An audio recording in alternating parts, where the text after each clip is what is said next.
Hi, I am Lacey Lamar. And I'm also Lacey Lamar. Just kidding. I'm Amber Ruffin. What? Okay, everybody, we have exciting news to share. We're back with season 2 of the Amber and Lacey and Amber show on Will Ferrell's Big Money Players Network. This season, we make new friends, deep dive into my steamy DMs, answer your listener questions, and more. The more is punch each other. Listen to the Amber and Lacey and Amber show on Will Ferrell's Big Money Players Network on the iHeartRadio app, Apple Podcasts, or wherever you get your podcasts. Just listen, okay? Or Lacey gets it. Do it. In California, during the summer of 1975, within the span of 17 days and less than 90 miles, 2 women did something no other woman had done before: tried to assassinate the President of the United States.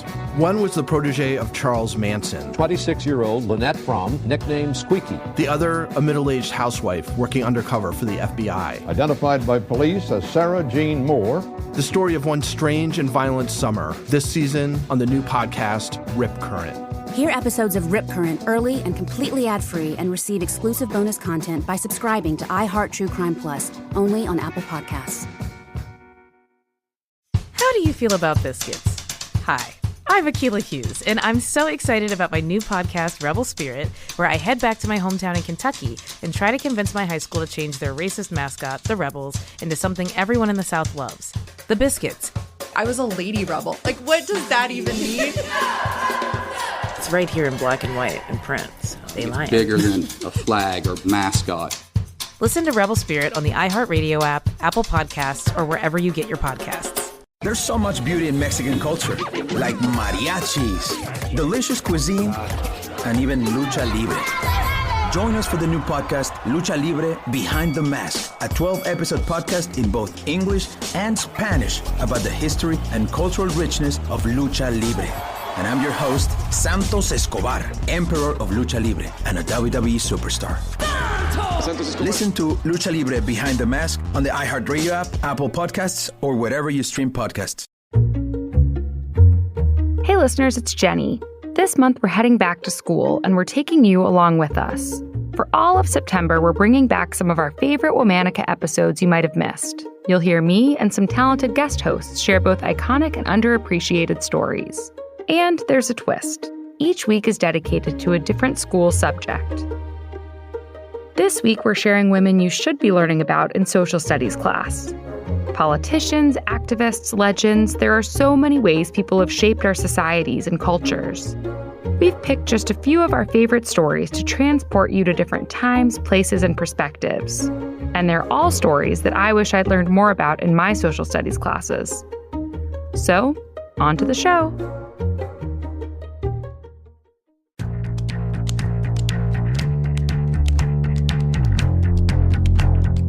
Hello. From Wonder Media Network, I'm Jenny Kaplan, and this is Womanica. Today we're honoring a legendary politician who throughout her career prioritized gender and racial equity in education. Not only was she the first woman of color and Asian American woman to serve in Congress, she was also a major author of Title IX. Let's talk about Patsy Mink.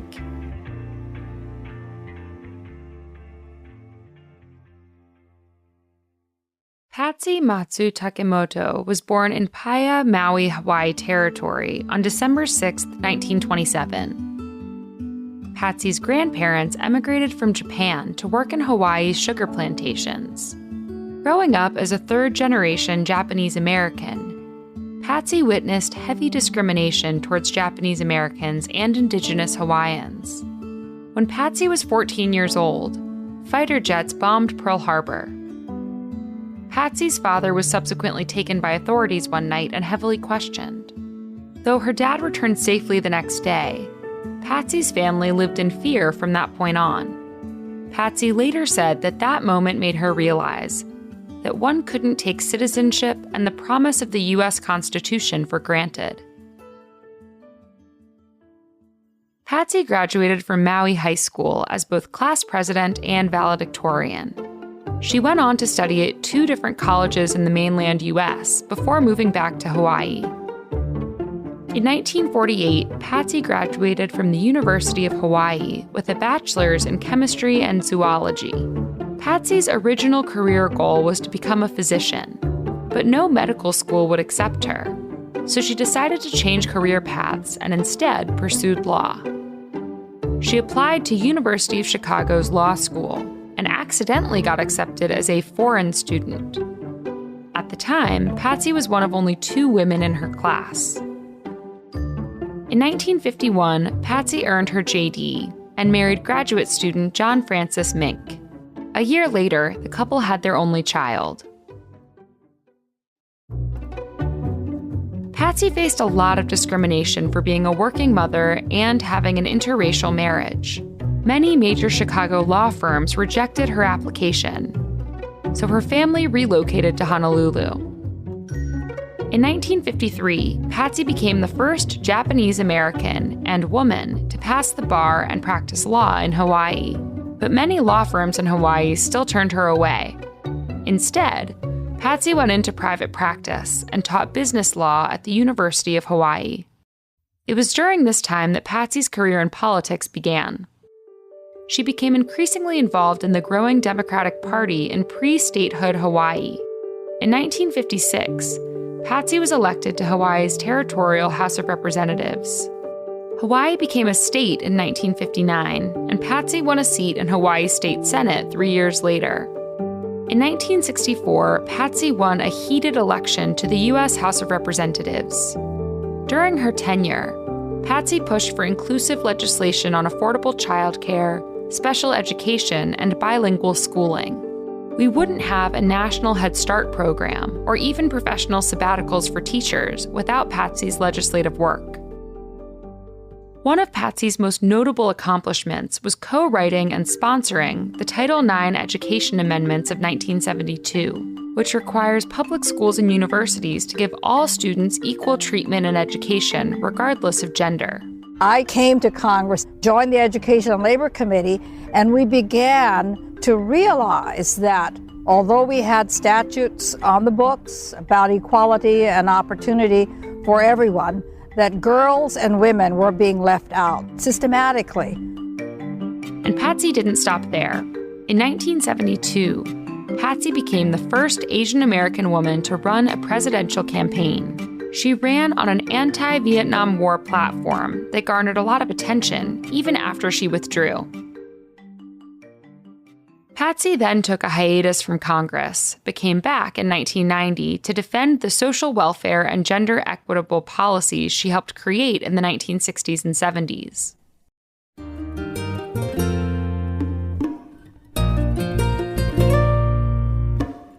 In the mid-1990s, Patsy and her colleagues created the Congressional Asian Pacific American Caucus.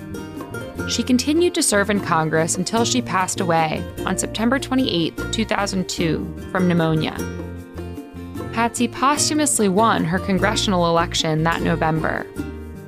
Patsy was a prolific politician and activist. She worked diligently to expand education and civil liberties for women and underprivileged communities. She often felt that she was serving a dual role in Congress, supporting both her district and the total population.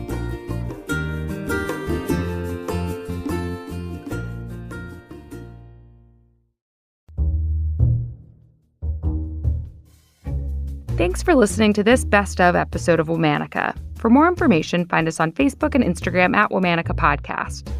Special thanks to Liz Kaplan, my favorite sister and co-creator. Join us tomorrow for another one of our favorite episodes honoring the back-to-school season. Talk to you then.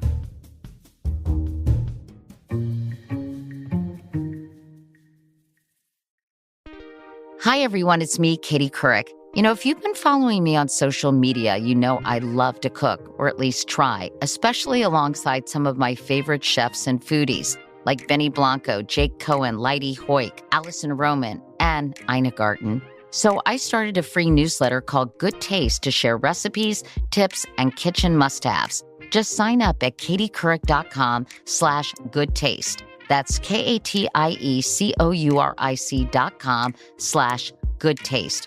I promise your taste buds will be happy you did.